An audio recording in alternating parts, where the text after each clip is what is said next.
Hello student, my name is Rohit Kushwaha और आज class में हम लोग डिस्कस करेंगे एलिवेशन इन बॉइलिंग पॉइंट के बारे में, डिप्रेशन इन फ्रीजिंग पॉइंट के बारे में, ऑस्मोटिक प्रेशर के बारे में। क्लियर है? और इसको पढ़ने से पहले हम लोगों को ट्रिपल पॉइंट ऑफ वाटर याद होना चाहिए। ठीक है?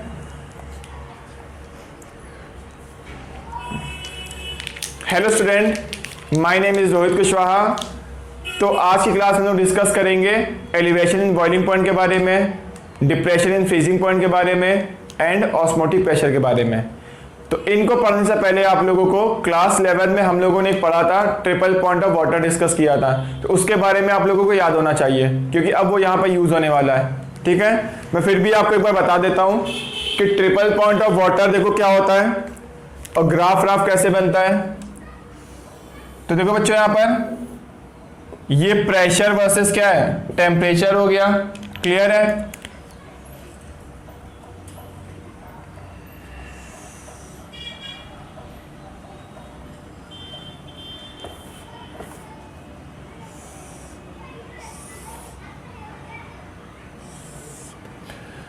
तो देखो बच्चों, यहां पर क्या होगा, देखो ट्रिपल पॉइंट एक ऐसा पॉइंट होता है जहां पर तीनों स्टेट एक साथ एग्जिस्ट करती है, सॉलिड, लिक्विड एंड वेपर। देखो कैसे, जैसे मान लो हर किसी का ट्रिपल पॉइंट का ग्राफ होता है। मैंने वाटर का ट्रिपल पॉइंट हम लोगों को पढ़ना था, तो देखो मैंने वाटर के ट्रिपल पॉइंट का ग्राफ बना दिया। अभी देखो इसका मतलब क्या होगा, मैं आपको समझाता हूं। तो देखो यहां पर क्या होगा, अगर मैंने देखो ये वाला कोऑर्डिनेट प्रेशर का है, ये वाला कोऑर्डिनेट टेम्परेचर का है। तो बच्चों देखो मैं क्या कर रहा हूं, नॉर्मल कितना प्रेशर रहता है, 1 atm प्रेशर रहता है। तो देखो मैं यहाँ पे 1 atm प्रेशर को मार्क कर लेता हूं। तो ये प्रेशर कितना है, 1 atm है। क्लियर है? 1 atm मतलब 760 mmHg है। क्या बच्चों बात समझ में आ रही है आप लोगों को? क्लियर है? अब देखो ये वाली फेज, देखो ये इसके जो ये वाला है ना, ये वाला पार्ट कौन सा होगा, इस पार्ट में क्या होता है, सॉलिड होता है। इस पार्ट में क्या होता है, वाटर किस फॉर्म में होगा, लिक्विड फॉर्म में होगा। और इस पूरे पार्ट में वाटर किस फॉर्म में होगा, वेपर फॉर्म में होगा। वी मतलब वेपर लिखा हुआ है। क्या बात समझ में आ रही है आप लोगों को? मैं सही से लिख देता हूं। ठीक है, ये हो गया। तो यह वाला पार्ट, इस ये जो है ब्लू लाइन, इसके इस साइड में क्या होगा, सॉलिड है, यहां लिक्विड है, यहां पर वेपर है। अब बच्चों अगर आप ध्यान से देखो तो वाटर में सॉलिड और लिक्विड के बीच में इक्विलिब्रियम कब आता है, जब टेम्परेचर कितना होता है, सॉलिड लिक्विड में कन्वर्ट कब होता है, जब मेल्टिंग होती है। और मेल्टिंग कब होती है, 1 atm प्रेशर पे, 0 डिग्री सेल्सियस में। क्लियर है? तो ये वाला फेज देखो, ये वाला देखो, ये वाला जो पॉइंट होता है, ये वाला पॉइंट, यहां पर क्या होता है, सॉलिड और लिक्विड में क्या होता है, इक्विलिब्रियम होता है। और ये इक्विलिब्रियम कब आता है, 1 atm प्रेशर पे जो आता है इक्विलिब्रियम, वो आता है 0 डिग्री सेल्सियस में। क्या बच्चों समझ पा रहे हो आप लोग? तो 0 डिग्री सेल्सियस में क्या होता है, अगर आइस होगा तो क्या होगा, मेल्ट करने लगेगा। क्लियर है? यहां पर बताओ इस पूरी लाइन में क्या होता है, इस पूरी लाइन में क्या होता है, लिक्विड और वेपर के बीच में क्या होता है, इक्विलिब्रियम होता है। क्या समझ पा रहे हो बात आप लोग?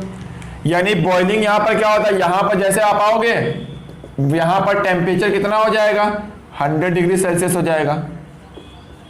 तो हम लोग बोलते हैं बच्चों कि 1 atm प्रेशर में क्या होता है, 0 डिग्री सेल्सियस में क्या होता है, आइस मेल्ट कर जाती है। यानी सॉलिड और लिक्विड के बीच में क्या होता है, इक्विलिब्रियम होता है।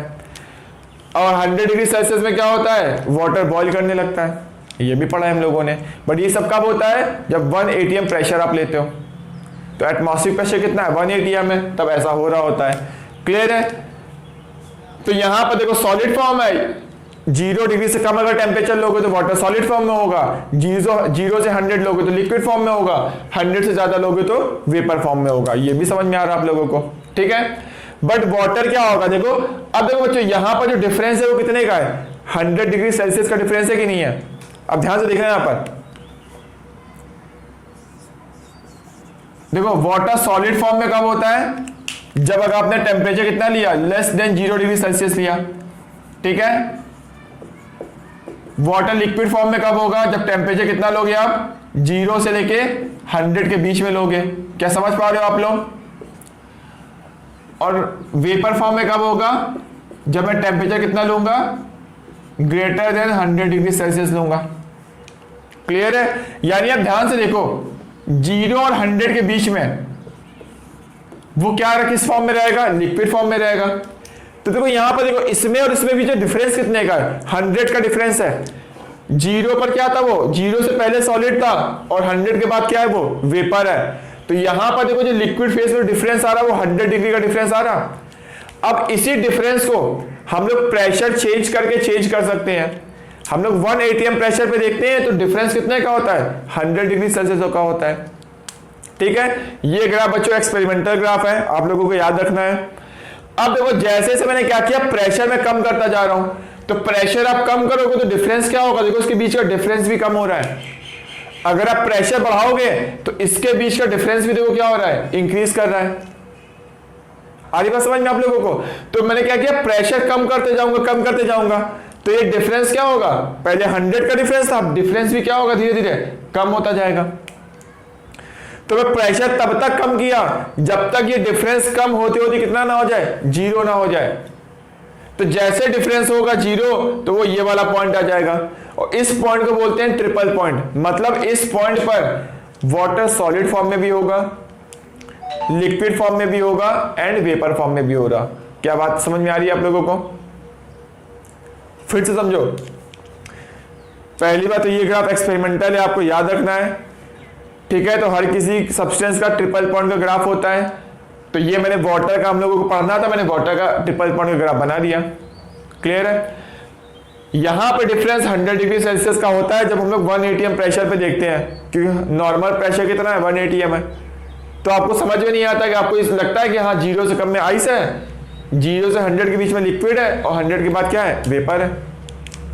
तो डिफरेंस यहाँ पे कितने का है? 100 डिग्री सेल्सियस का है। बट इसी डिफरेंस को हम लोग चेंज कर सकते हैं। कैसे? प्रेशर को चेंज करके। तो मैं प्रेशर कम करता जा रहा हूं, कम करता जा रहा हूं, तो डिफरेंस क्या होगा? कम होता जाएगा। बढ़ाओगे तो बढ़ेगा। तो मैं कम करता गया, तो इनके बीच में डिफरेंस अभी 100 का है। फिर डिफरेंस क्या होगा? कम होता जाएगा, कम होता जाएगा। एक पॉइंट ऐसा आएगा जहां पर तीनों क्या हो जाएंगे? सेम हो जाएंगे, बराबर हो जाएंगे। ठीक है, डिफरेंस क्या होगा? कम होते होते 0 हो जाएगा। तो ये किस प्रेशर पे होता है अगर मैं पूछा जाए तो वो भी देखो मैं बता देता हूं। 4.58 mmHg प्रेशर में क्या होता है? ट्रिपल पॉइंट वाटर का आता है। ठीक है, और अगर टेम्परेचर पूछ ले तो क्या होगा? टेम्परेचर भी लिख सकते हो 0.01 डिग्री सेल्सियस। तो वाटर का जो ट्रिपल पॉइंट होता है, ट्रिपल पॉइंट मतलब वाटर तीनों फॉर्म में एग्जिस्ट करेगा। सॉलिड फॉर्म भी होगी, लिक्विड फॉर्म भी होगी और वेपर फॉर्म भी होगी। क्लियर है? और किस टेम्परेचर प्रेशर पे होगा? प्रेशर होगा 4.58 mmHg और टेम्परेचर होगा 0.01 डिग्री सेल्सियस। क्लियर है? तो बच्चों आप इसको नोट कर लो। तो इसकी हेल्प से हम लोग क्या करेंगे, अब आगे डिस्कस करते हैं। तो फ्रीजिंग पॉइंट पढ़ेंगे, डिप्रेशन इन फ्रीजिंग पॉइंट और एलिवेशन इन बॉइलिंग पॉइंट। तो बच्चों ये जो ग्राफ बना हुआ था ये किसका था? प्योर वाटर का था। आधी बात समझ नोट कर लिया बच्चों आप लोगों ने? तो बच्चों देखो हम लोग, मैं आप यहां पर एक पॉइंट और ऐड करना चाहता हूं। देखो मैं बोल रहा हूं नॉर्मल प्रेशर 1 atm होता है। क्लियर है?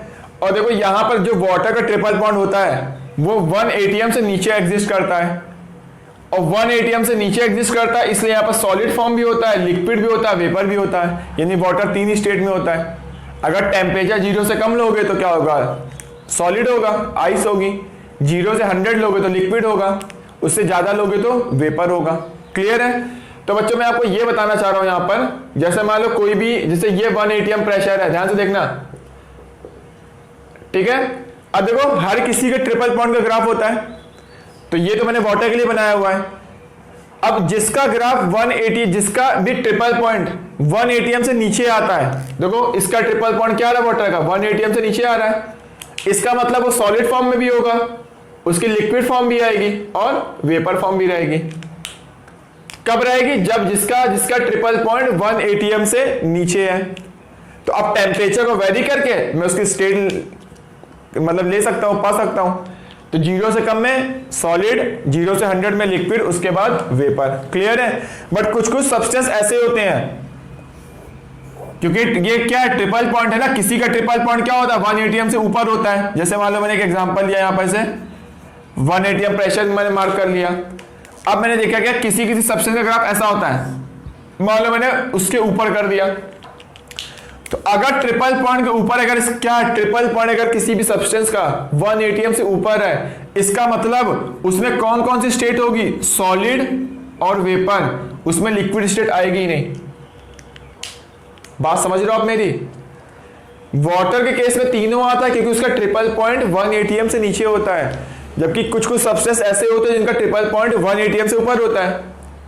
तो उसमें सॉलिड के बाद डायरेक्ट वेपर आ जाएगी, लिक्विड स्टेट आएगी नहीं। या आप ये भी बोल सकते हो कि इतने कम टाइम के लिए आएगी कि आपको दिखेगा ही नहीं,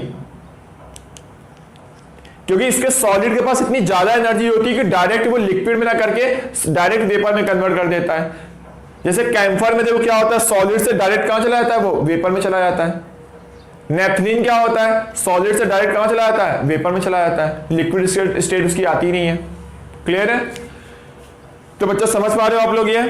तो वाटर का जो ग्राफ होता है ट्रिपल पॉइंट ऐसा पॉइंट होगा जहां पे तीनों स्टेट एग्जिस्ट करेंगी, वो 1 atm से नीचे होता है। बट कुछ कुछ सब्सटेंस का 1 atm से ऊपर भी होता है, तो वहां पर लिक्विड स्टेट नहीं आएगी, सॉलिड से डायरेक्ट क्या आ जाएगा, वेपर आ जाएगा। क्लियर है?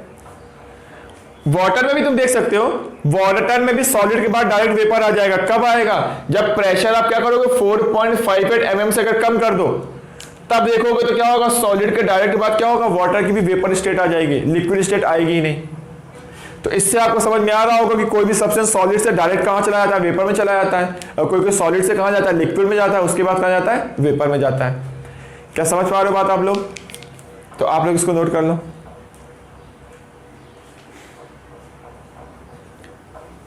तो मैं मान के चल रहा हूं कि आपने नोट कर लिया होगा, तो मैं रफ करता हूं।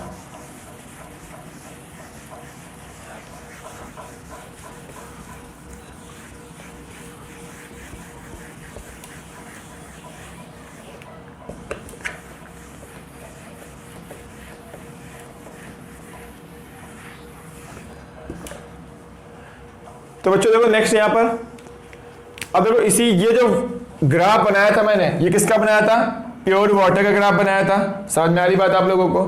अब बच्चों मैंने क्या किया यहां पर, वाटर में चलो मैं क्या ऐड कर दे रहा हूं, मैं सोल्यूट ऐड कर दे रहा हूं, और वो भी सोल्यूट कौन सा होगा, नॉन वोलेटाइल। तो मैंने वाटर में नॉन वोलेटाइल सोल्यूट ऐड कर दिया। तो देखो बच्चों यहाँ पे ग्राफ में थोड़ा सा चेंज आएगा, ये चेंज क्या आएगा मैं बता देता हूं। तो पहले देखो ग्राफ जैसा था पहले उसको फॉर्म कर लेता हूं मैं। तो पहला फर्स्ट ग्राफ तो ये बना हुआ था, ये हो गया, ठीक है। अब देखो मैं सेकंड बना रहा हूं, जैसे आप नॉन वोलेटाइल सॉल्यूट ऐड करोगे वैसे ही क्या होगा, इसका वेपर प्रेशर, याद करो प्योर का जो वेपर प्रेशर होता है वो हमेशा सॉल्यूशन से ज्यादा होता है। राउथ लॉ में डिस्कस किया हम लोगों ने, पीए नॉट की वैल्यू हमेशा पीए से ज्यादा होती, चाहे आप सॉल्यूट वोलेटाइल ऐड कर लो चाहे आप नॉन वोलेटाइल सॉल्यूट ऐड कर लो, प्योर का वेपर प्रेशर हमेशा ज्यादा होता है। क्यों? क्योंकि सरफेस पे क्या होगा, प्योर वाले की मॉलिक्यूल ज्यादा हैं, और मॉलिक्यूल ज्यादा होंगे तो वेपर प्रेशर ज्यादा होगा, ऑलरेडी डिस्कस हो चुका है। तो किस केस में प्रेशर ज्यादा आएगा, प्योर के केस में प्रेशर ज्यादा होता है। जैसे क्या करोगे, प्योर नहीं लोगे तो प्रेशर की वैल्यू कम हो जाती है। यानी अगर मैं बात करूं तो ट्रिपल पॉइंट पहले यहां पर था, जैसे आप इसमें नॉन वोलेटाइल सॉल्यूट ऐड करोगे इसका ट्रिपल पॉइंट नीचे शिफ्ट हो जाएगा, क्योंकि प्योर का वेपर प्रेशर क्या होता है, प्रेशर हमेशा ज्यादा होता है एज कंपेयर टू सॉल्यूशन, और यहां पे सॉल्यूशन बन चुका है। तो बच्चों आपको ये याद रखना है कि यहां पर जो वेपर प्रेशर है वो ऐसा ग्राफ बनता है।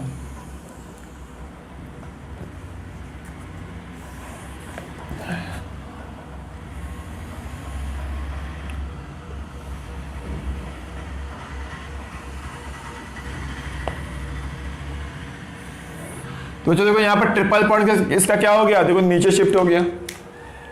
तो ये जो ब्लू वाला है ये वाला किसका है, ये प्योर का है, और ये किसका है, ये सॉल्यूशन का है। समझ पा रहे हो बात मेरी?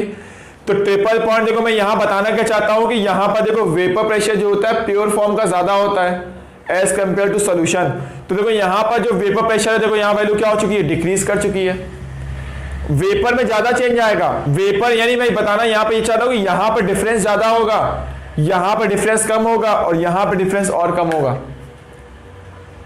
ठीक है ना। तो प्रेशर कम हो जाता है, वेपर का प्रेशर ज्यादा कम होता है एज कंपेयर टू लिक्विड, और लिक्विड का प्रेशर ज्यादा कम होता है एज कंपेयर टू सॉलिड। तो इसलिए यहां पे डिफरेंस ज्यादा है और यहां पे डिफरेंस कम है और यहां पे डिफरेंस और भी कम है। क्लियर है। तो अगर आपको ये समझ में आया तो हम लोग अच्छे से अब डिस्कस करते हैं एलिवेशन इन बॉइलिंग पॉइंट का ग्राफ क्या होता है और डिप्रेशन इन फ्रीजिंग पॉइंट का ग्राफ क्या होता है। क्लियर है। तो ये बहुत इंपॉर्टेंट है, तो आपको याद रखना ही रखना है। ठीक है। अब बच्चों देखो, जनरली ये वैसे बुक्स में दिया नहीं होता, ये मैं आपको एक्स्ट्रा करके बता रहा हूं। तो एलिवेशन इन बॉइलिंग पॉइंट का ग्राफ डायरेक्ट दिया होता है, तो डायरेक्ट अगर दे देंगे तो आपको समझ में नहीं आएगा। ठीक है। तो देखो ग्राफ देखो बनता कैसे है। तो देखो बच्चों मैंने क्या किया, यहां पर मैंने मान लो 1 atm प्रेशर मार्क कर दिया, ये मान लो 1 atm प्रेशर है। क्लियर है। तो पहले देखो बॉयल कहां हो रहा था, पहले बॉयल यहां पर, वहां पर पहले क्या होता, सॉलिड लिक्विड इक्विलिब्रियम यहां पर आ रहा था, और यहां पर क्या आ रहा था, लिक्विड वेपर इक्विलिब्रियम आ रहा था। यानी पहले जब था तो यहां पर देखो क्या था, प्योर सब्सटेंस था, तो उसका बॉइलिंग पॉइंट कहां पर था, यहां पर था। पीबी नॉट मतलब क्या होगा, देखो बच्चों मैं लिखता जाता हूं अब।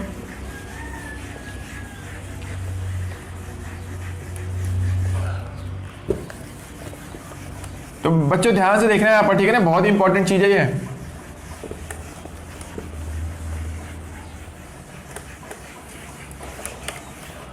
तो देखो बच्चों यहां पर टीबी नॉट मतलब होगा,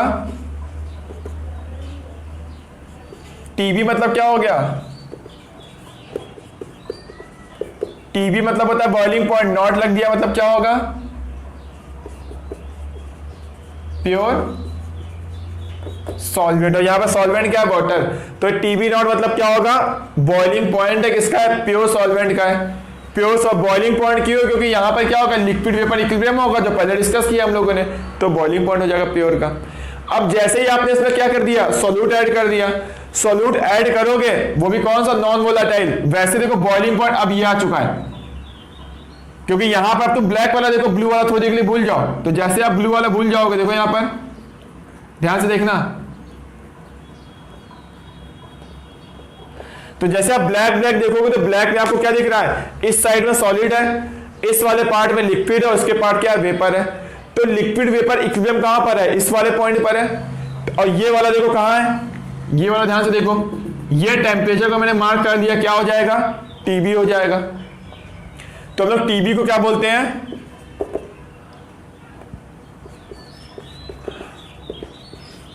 बॉइलिंग पॉइंट ऑफ सॉल्यूशन। यानी जैसे ही आपने प्योर वाटर में या कोई भी सॉल्वेंट ले लो, उसमें अगर आपने नॉन वोलेटाइल सॉल्यूट ऐड किया तो उसका बॉइलिंग पॉइंट क्या हो जाएगा, इंक्रीज कर जाएगा। क्लियर है। और बॉइलिंग पॉइंट जो ग्राफ से समझ में आ रहा होगा आपको, यानी टीबी नॉट से टीबी की वैल्यू ज्यादा हो चुकी है। क्लियर है। तो देखो मैं अगर मैं यहाँ पे ग्राफ अगर अच्छे से इसको समझाना चाहूँ तो आपने नोट कर लिया होगा, क्योंकि मैं इसको रफ करने जा रहा हूं।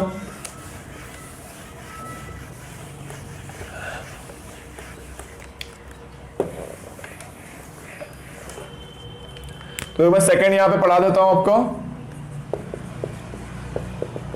एलिवेशन इन बॉइलिंग पॉइंट यानी डेल्टा टीबी। क्या समझ पा रहे हो आप लोग।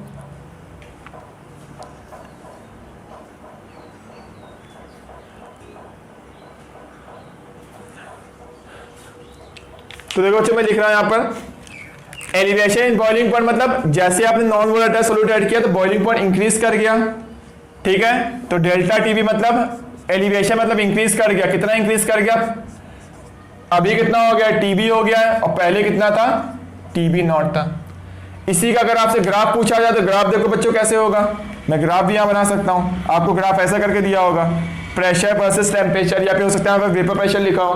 तो देखो यहां पर वैल्यू क्या आएगी, पहले ब्लू वाला लाइन था, ये वाला ग्राफ था ऐसा, ये किसके लिए था, ये प्योर के लिए था। क्लियर है। अब देखो ये वाला ग्राफ कैसा हो गया, ये ऐसा हो गया। क्लियर है। अब बच्चों ध्यान से देखो, यहां पे डिफरेंस ज्यादा था और यहां पे डिफरेंस और कम था, और यहां पे डिफरेंस क्या होता है, और भी कम होता है। इतना कम होता है कि आप ये वाली लाइन और ये वाली लाइन को सेम भी मान सकते हो, इतना कम डिफरेंस होता है। क्लियर है? तो मैं इस वाली लाइन को देखो सेम भी मान सकता हूं, ये इस टाइप से मैंने मान लिया। क्लियर है? तो अब बच्चों यहां पर देखो, यहां पर डिफरेंस क्या है, देखो यहां पर मान लो ये 1 atm प्रेशर है, ठीक है, ये प्रेशर है 1 atm। तो पहले देखो बॉइलिंग पॉइंट प्योर फॉर्म में कितना था, TB नॉट था। जैसे आपने इसमें क्या डाल दिया, सोल्यूट डाल दिया नॉन वोलेटाइल, तो ये क्या हो जाएगा, सॉल्यूशन हो जाएगा। और जैसे सॉल्यूशन बना तो इसका बॉइलिंग पॉइंट क्या आ चुका है, ये आ चुका है। इसको हम लोग बोलते हैं डेल्टा TB बोलते हैं, यानी इसको बोलते हैं एलिवेशन इन बॉइलिंग पॉइंट। तो जैसे आप इसमें नॉन वोलेटाइल सोल्यूट ऐड करोगे तो इसका सॉल्यूशन का बॉइलिंग पॉइंट इंक्रीज कर जाएगा। तो बच्चों देखो समझना है आपको इसको, तो इस ग्राफ को ड्रॉ कर लो आप लोग। तो बुक्स में ऐसे करके ग्राफ बना होगा, क्लियर है? नोट करो आप लोग। तुमने एक लाइन क्यों लगा बनाई, समझ में आ रहा होगा, क्योंकि यहां पे डिफरेंस ज्यादा है, यहां पे डिफरेंस कम है, और यहां पे डिफरेंस इतना कम होगा कि आप उसको एक लाइन मान सकते हो, इतना कम डिफरेंस होगा। नोट कर लिया आप लोगों ने? चलो मैं रफ करता हूं इस ग्राफ को।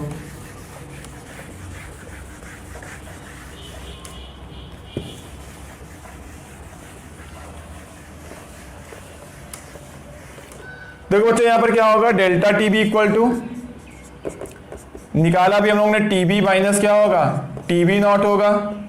क्लियर है? और देख लो यहां पर, अब बच्चों देखो ये वाला फॉर्मूला आपको याद रखना है, क्योंकि इसका डेरिवेशन सिलेबस में है ही नहीं, ठीक है ना, मतलब हम लोग को इतना नहीं पढ़ना है। I into KB into M। I means क्या होगा, क्वांटा फैक्टर होगा, M मतलब क्या होगा, मोलैलिटी होगा। मैं लिख देता हूं यहां पर, मैं सारे टर्म देखो यहां पे लिख देता हूं। TB मतलब होगा बॉइलिंग पॉइंट ऑफ सॉल्यूशन हो जाएगा, TB नॉट मतलब होगा boiling point of pure solvent हो जाएगा। I मीन्स होगा क्वांटा फैक्टर, हम लोग डिस्कस कर चुके हैं ऑलरेडी पहले, ठीक है। और डेल्टा TB को हम लोग क्या बोलेंगे, एलिवेशन इन बॉइलिंग पॉइंट बोलेंगे, और हम लोग M को क्या बोलेंगे, मोलैलिटी बोलेंगे। क्लियर है बच्चों यहां तक आप लोगों को? चलो फिर ठीक है, तो ये फॉर्मूला आपको याद रखना है, ठीक है। तो आपने नोट कर लिया होगा। मैं फिर देखो इसी को यहीं पर रफ कर लेता हूँ, यहीं पे मुझे और भी कुछ बतानी है चीज़ें। तो हम लोगों ने ग्राफ डिस्कस कर दिया और फॉर्मूला पढ़ लिया कि ये फॉर्मूला कैसे है, इतना हम लोग को जानने की जरूरत नहीं है अभी। और ग्राफ पढ़ा, फॉर्मूला पढ़ लिया, और किसको क्या रिप्रेजेंट करते हैं, ठीक है ना, किसको क्या बोलते हैं वो भी हम लोगों ने लिख लिया। नेक्स्ट अगर मैं बात करूँ तो KB को हम लोग क्या बोलते हैं, KB मीन्स होता है कांस्टेंट, और कांस्टेंट इसका नाम क्या होता है,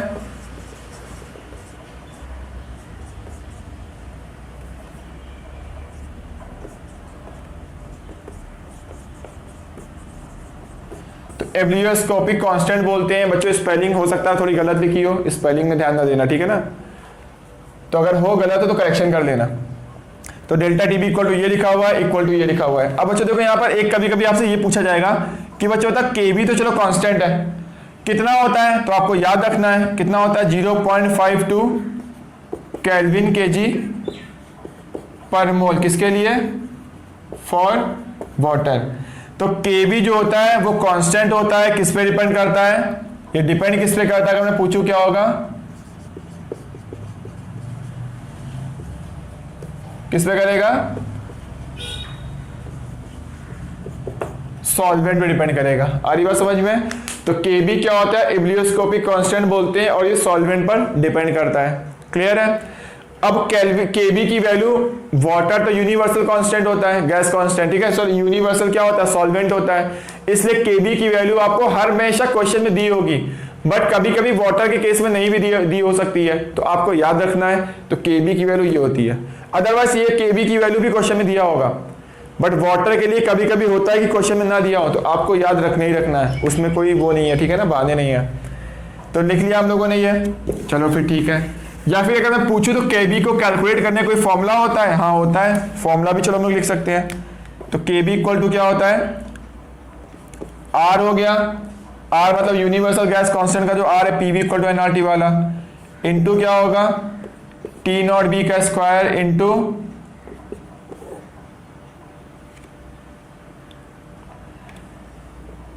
ठीक है, यहां पर था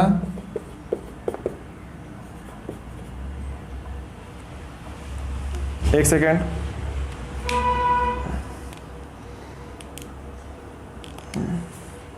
इंटू देखो यहां पर क्या था, molar mass of solvent, clear है, divide by delta H vaporization. तो बच्चों देखो केबी का ये फॉर्मूला है एक कैलकुलेट करने का। आपको अगर बॉइलिंग पॉइंट टीबी नॉट मतलब क्या हो गया, बॉइलिंग पॉइंट हो गया जिस भी सॉल्वेंट का आप केबी निकाल रहे हो, आर मतलब क्या हो गया, पीवी इक्वल टू एनआरटी वाला आर हो गया, ठीक है, कांस्टेंट है, मोलर मास सॉल्वेंट का रखना है, ये 1000 लिखा हुआ इंटू डेल्टा एच क्या हो गया यहाँ पर, वेपोराइजेशन हो गया। आदि बात समझ में आप लोगों को। अगर अब डेल्टा एच की वैल्यू अगर जूल में दी है तो आर की वैल्यू भी किस में ले लोगे, जूल में ले लोगे, ये वैल्यू जिसमें यूनिट दी होगी उसके अकॉर्डिंग हम लोग सॉल्व कर लेंगे, क्लियर है। तो आप नोट कर लो इसको। तो एलिवेशन इन बॉइलिंग पॉइंट में ग्राफ पढ़ लिया हम लोगों ने, फॉर्मूला डिस्कस कर लिया और ये डिस्कस कर लिया। अब इसके ऊपर हम लोग बहुत सारे क्वेश्चन सॉल्व करने वाले हैं, क्लियर है। तो आप नोट करिए इसको।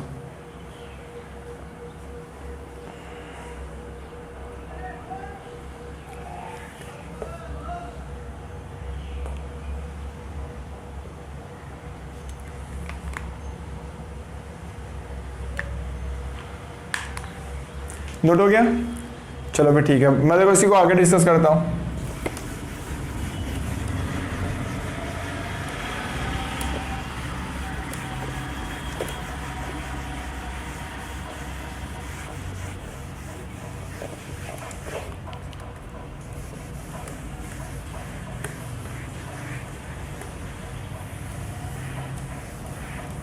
तो बच्चों अभी हम लोगों ने बॉइलिंग पॉइंट के बारे में तो देख लिया। जैसे आप इसमें क्या डालोगे, नॉन वोलेटाइल सोल्यूट ऐड करोगे तो इसका बॉइलिंग पॉइंट क्या होगा, इंक्रीज कर जाएगा। अब बात आती है फ्रीजिंग पॉइंट की। बताओ बच्चों फ्रीजिंग पॉइंट इंक्रीज करेगा कि डिक्रीज करेगा। तो पहले फ्रीज यहां पे हो रहा था, अब फ्रीज कहां पर होगा, यहां पर होगा। तो फ्रीजिंग पॉइंट बच्चों क्या हो गया, डिक्रीज कर गया कि नहीं कर गया, डिक्रीज कर गया। तो यहां पे देखो थर्ड हम लोग पढ़ते हैं, थर्ड क्या होगा यहां पर, डिप्रेशन इन क्या हो जाएगा, फ्रीजिंग पॉइंट हो जाएगा। इसको कैसे रिप्रेजेंट करते हैं, डेल्टा टीएफ से रिप्रेजेंट कर रहे हैं।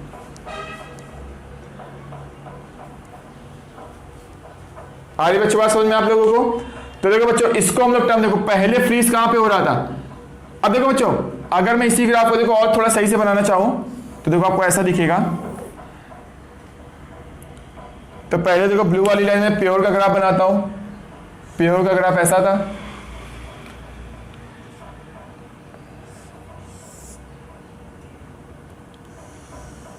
ये प्योर का ग्राफ था। और बच्चों ध्यान से देखो, अभी हमने ट्रिपल पॉइंट ऑफ वाटर जब पढ़ा था तो बच्चों ये वाला पॉइंट, ये वाला टेम्परेचर कितना था याद करो, ये 0.01 डिग्री सेल्सियस था। और ये वाला टेम्परेचर 1 atm प्रेशर में वाटर का सॉलिड लिक्विड में इक्विलिब्रियम था। तो ये वाला टेम्परेचर 0 डिग्री सेल्सियस था, याद आ रहा है। तो बच्चों मैं बोल रहा हूं कि 0 डिग्री सेल्सियस और 0.01 डिग्री सेल्सियस, तो मैं बोल रहा हूं दोनों लाइनें आपको यहां पे अलग अलग दिख रही हैं, बट एक्चुअली में दोनों लाइनें ऑलमोस्ट सेम होंगी। क्या समझ पा रहे हो बात मेरी। यानी मैं बोल रहा हूं ये वाली लाइन जो जा रही है, ये वाली लाइन और ये वाली लाइन दोनों सेम होगी, क्योंकि यहां पे टेम्परेचर 0.01 है जबकि यहां पे टेम्परेचर 0 डिग्री है। तो सिर्फ 0.01 डिग्री का फर्क है, तो ये बहुत ही कम डिफरेंस है। तो बोलो ये दोनों लाइनें दिख यहां पे जरूर अलग रही हैं, बट एक्चुअल में दोनों लाइनें सेम है, ऑलमोस्ट सेम है, क्लियर है। तो मैं देखो यहां पे बोल रहा हूं कि यहां पे मान लो ये 1 atm प्रेशर है, ध्यान से देखना। तो बोलो ये वाली लाइन और ये वाली लाइन दोनों क्या होंगी, सेम होंगी। समझ पा रहे हो आप लोग बात मेरी। चलो फिर ठीक है। तो देखो मैंने ये वाली लाइन खींच ली, देखो मैंने ये वाली लाइन क्या कर दिया, ये वाली लाइन क्लिक कर दिया, देखो ये लाइन हो गई। समझ पा रहे हो बात मेरी। फिर देखो क्या होगा, देखो नेक्स्ट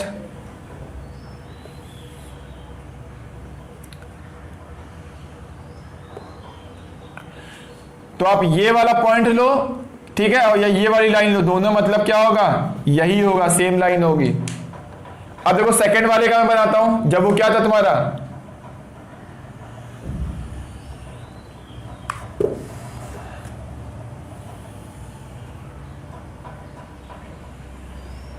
इसमें भी देखो यहां डिफरेंस ज्यादा था जब तुमने नॉन वोलेटाइल सॉल्यूट ऐड किया था, यहां पे डिफरेंस क्या था, और कम था।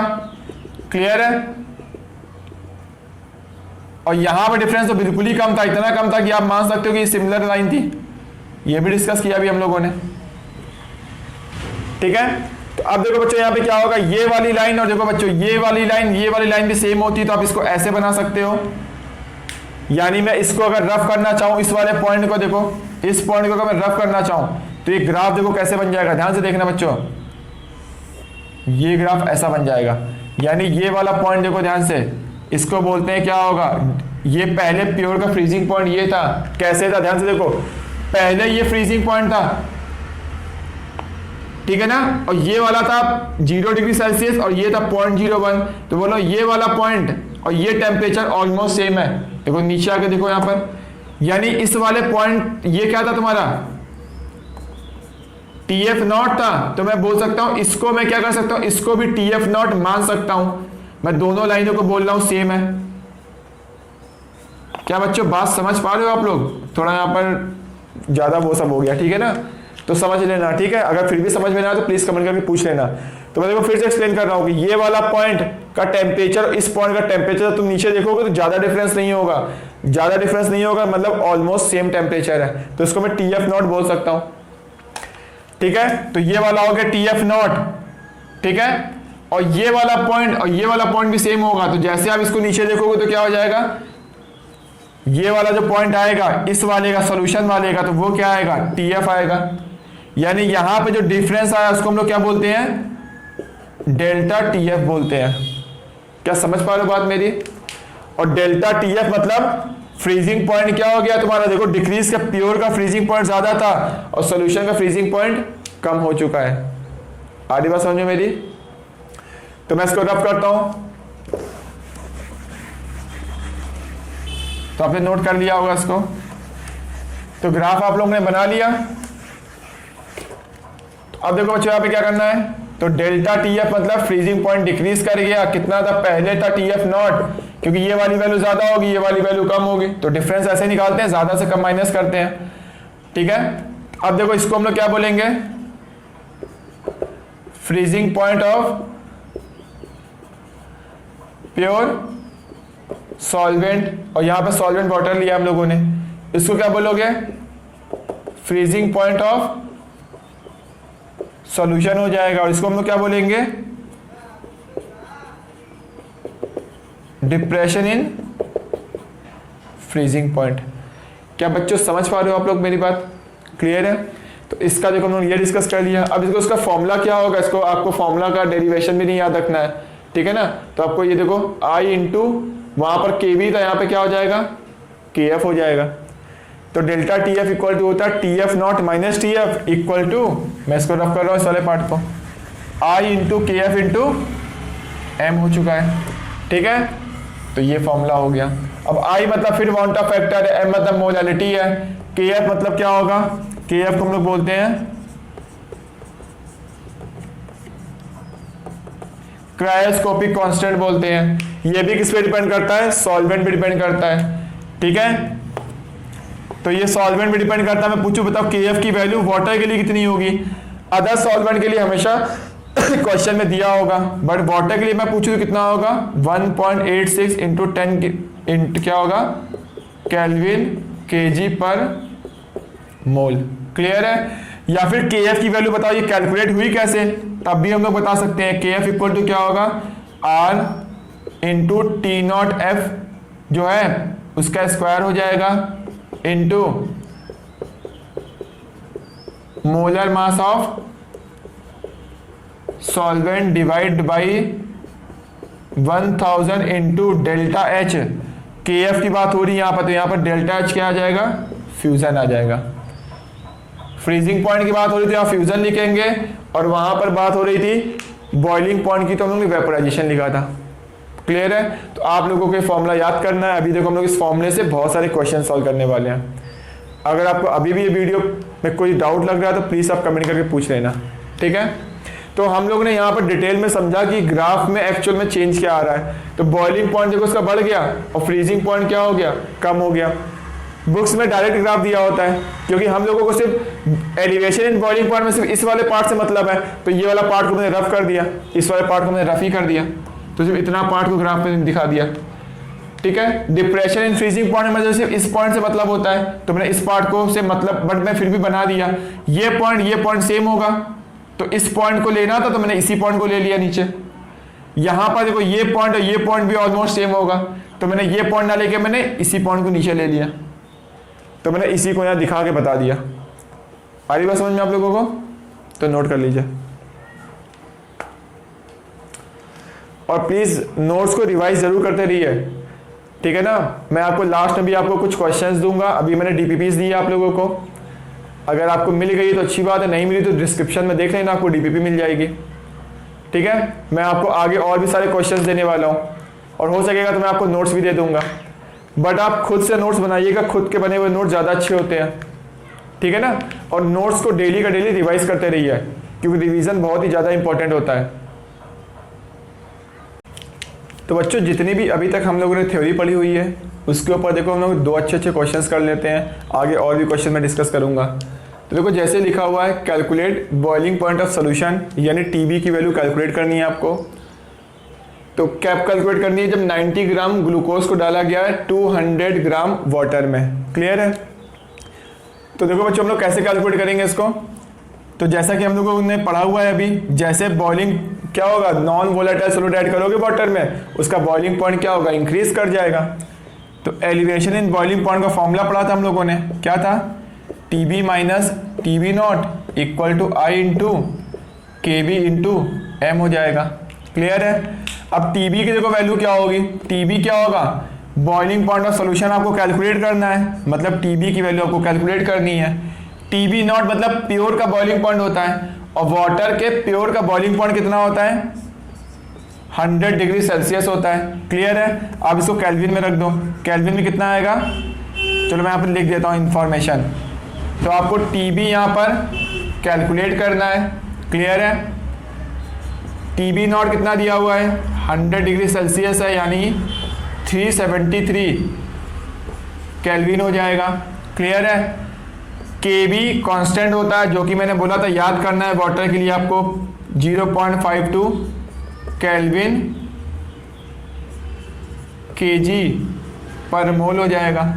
क्लियर है? और I की वैल्यू, ग्लूकोज के लिए I की वैल्यू कितनी होती है हम लोगों को पता है, ग्लूकोज क्या नॉन इलेक्ट्रोलाइट है, यानी यहाँ पर I की वैल्यू कितनी आएगी, 1 आ जाएगी। और कुछ चाहिए हम लोगों को? नहीं चाहिए, बस सॉल्व हो जाएगा। तो देखो हम लोग TB कैसे सॉल्व कर देते हैं। तो सारी वैल्यू उठा के यहाँ पे रख दो, तो यहाँ पर क्या होगा, TB minus TB not equal to I into KB into M क्या होगा, मोलालिटी होता है नंबर ऑफ मोल सॉल्यूट के, तो सॉल्यूट का मास दिया हुआ है और मोलर मास मुझे पता है, तो यहाँ से सॉल्यूट के मोल्स आ जाएंगे, और नीचे वेट सॉल्वेंट का kg में होना चाहिए, तो 200 डिवाइड बाई 1000, तो ग्राम में दिया था सॉल्वेंट का मास, मैंने kg में कर दिया। तो बच्चों यहाँ से आप क्या करोगे, TB की वैल्यू सॉल्व कर लोगे, और TB की वैल्यू आ गई मतलब आंसर आ गया। क्लियर है? तो यहाँ सॉल्व करके आप बताना कि आपका आंसर कितना आ रहा है। क्लियर है? मैं पूरी कैलकुलेशन नहीं कर रहा हूँ, क्योंकि मुझे लगता है कि मतलब लॉजिक ज़्यादा इंपॉर्टेंट। ठीक है ना, पैटर्न समझो कि ऐसे टाइप के क्वेश्चन होंगे, सॉल्व कैसे करना है, क्योंकि IIT JEE और नीट में आपसे मतलब सेम यही क्वेश्चन तो नहीं आने वाला है, इसी के टाइप के क्वेश्चन पूछे जाएंगे आपसे। तो इसलिए मैं बोल रहा हूँ कैलकुलेशन आप खुद से कर लेना, मैंने जस्ट पैटर्न बता दिया कि आपको अगर ऐसा क्वेश्चन दिया तो सॉल्व कैसे करना है। ठीक है ना, उस पर ज़्यादा फोकस करो। तो बच्चों देखो नेक्स्ट क्वेश्चन सॉल्व करते हैं हम लोग। Calculate molar mass of non electrolyte solute, molar mass calculate करना है, और I की वैल्यू क्वेश्चन में कितनी दी है, 4 गिवन है।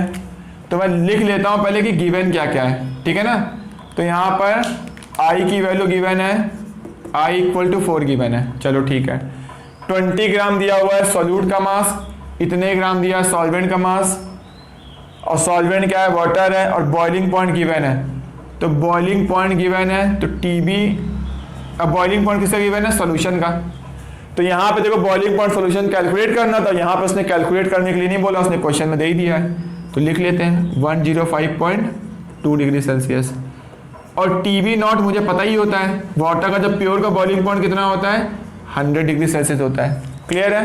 तो देखो बच्चों हम लोग सॉल्व करते हैं यहाँ पर। तो delta T B equal to क्या होगा formula, T B minus T B not equal to I into K B into M.